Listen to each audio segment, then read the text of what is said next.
Hello, and thank you for watching. My name is Rachel Barnett with Gentle Frog.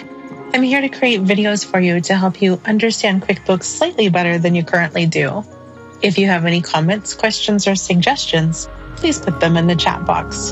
Thank you. In this video, I'm going to show you how you can add another accounting user to your QuickBooks Online account. I have a video, you might have already watched the video. Some things have changed, as they often do in QuickBooks Online, so I'm going to make a new video. In this video, I'm going to demonstrate adding Deanna to my QuickBooks Online team. Deanna is an independent bookkeeper that provides bookkeeping services for other people. For me, she helps with a little bit of the project work and the loose ends that I'm working on, and so I need to make it so she can access things on my QuickBooks file. So here's Deanna. We're going to add Deanna to my QuickBooks. I did ask her in advance if it was okay that I put her information on YouTube, and she said, yeah, it's fine. So, yay! We have an example that is not me adding make-believe me. So what I want to do is go into my QuickBooks Online Accountant account. That's what you see here. You know that you're there because on the left-hand side of your screen, it says Team.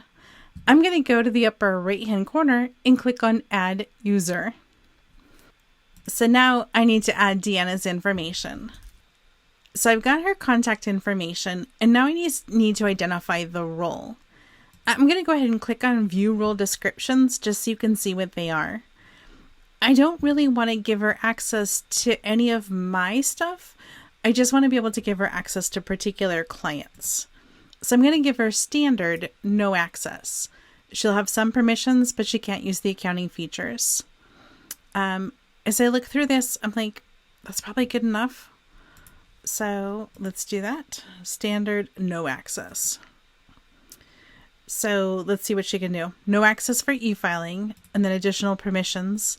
No access, no access, no access. This is great.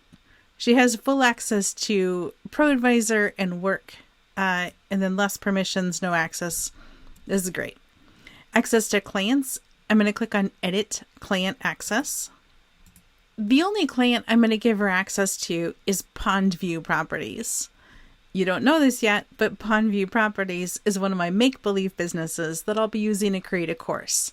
So she's going to help me with that. She doesn't know it yet, but I'm sure she'll agree. So I'm going to give her access to Pond View Properties, but not to any of my other clients. In the lower right-hand corner, I'll click on Send Invitation.